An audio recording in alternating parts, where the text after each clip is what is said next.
Jeff Phoebus here, Sports Information Director at Calvin, and I'm joined by my good friend, Bruce Buursma, who was one of my mentors way back in the day when he was Director of Media Relations and I was a young student, and still gives me a lot of good advice over the years.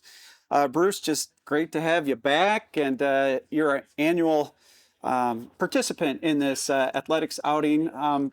Just talk about your love for this university, first and foremost. Wow. I could go on and on and on about Calvin College, Calvin University. My granddaughter, when she attended a couple of years ago during the COVID year, became the fifth generation member of my family to attend Calvin. And I love the place. I love Calvin athletics. My two sons played soccer at Calvin, and I've been following the Calvin basketball team since I was, about 12 years old. Yeah, right. When we first moved to Grand Rapids, my dad took a call to Bethel Christian Reformed Church on the southwest side in the old neighborhood, and we went to Calvin basketball games. We couldn't get into the Hope game because it was just too small of a venue back then. But yeah, I saw a lot of the great players from the 60s, 70s. And now I'm watching a new generation of great players. You are. Well, speaking of sports, you were a sports writer at one point. Talk about that. You were the beat writer, I think, for the Chicago White Sox, and that's one of your big loves, the Sox, the South Side. Yes. How did that come about? And tell us a little bit about that part of your career. So coming through Calvin, I got into journalism. Worked at Chimes my freshman year, kind of an infamous year. Won't mention the spoof issue that year, but it got a lot of attention.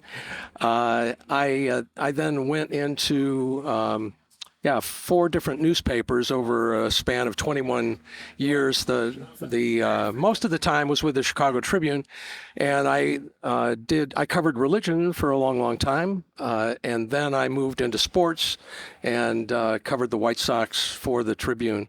And I decided I needed to be a sports writer before I grew up or too old, and so that was a great learning experience. I was glad to have the experience. I was also glad to be done with it. Yeah. It's a long season. It is a long season. It's a long season. Well, and along those lines, you were there when the earthquake happened, right? In the 1989 World Series, the Bay Series between the Oakland A's and the San Francisco Giants. I really was. Tell us about that. That was a wild day. I mean, you were in the park when it happened, right? I was not in the park. Okay. I was actually halfway in between San Francisco and Oakland. And of course, it was the San Francisco Giants, Oakland A's in that World Series, the Battle of the Bay Bridge. Right.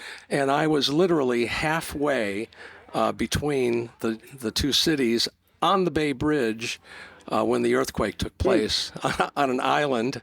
And I was doing an interview with members of the military who were stationed on that island to see if they had any interest at all in the World Series that was going on. And I was then planning to go to the ballpark after those interviews.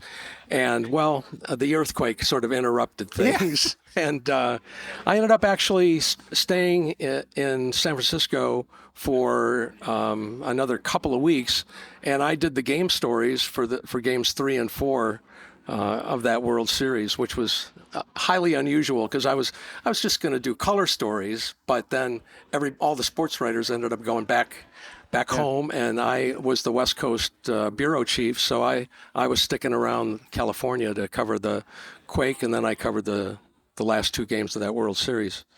So speaking of home, you come home to Calvin for a handful of years to kind of shore up the media relations wing, and you were also there when Calvin won the national title in 1992 in men's basketball. That was pretty exciting times. I was. I knew that Calvin had a really good team when I arrived on campus in the fall of '91, and we went 31-1 that year, and. You called a lot of those games for the Calvin, was it the Video Network? Calvin Video Network is what we called it back then. CVN. Yeah, CVN. Mike Van Dennen and I filled in a time or two to do a little bit of semi-adult Yeah, the good old days. coverage. And yeah, I thought, boy, it's pretty easy winning a national championship, but it's not that easy. That was a really good team, and it was a really competitive. Actually, Hope was outstanding in those years as well. They might have been the best team we played all year. Yep. Even though we lost to North Park, Bosco. Yep. Yeah, we were just talking about that earlier today with Mike Lefebvre. Yeah, what a game that was. It was. Yeah. So after working at Kelvin, you've gone to some different spots, and then really started your own private communications consulting firm, that type of thing. And you do spend the winter months down in Arizona now. We kind of converse there, but you follow the Knights from afar, right? I catch them all the time, and thank goodness we've got video streaming now. That's right.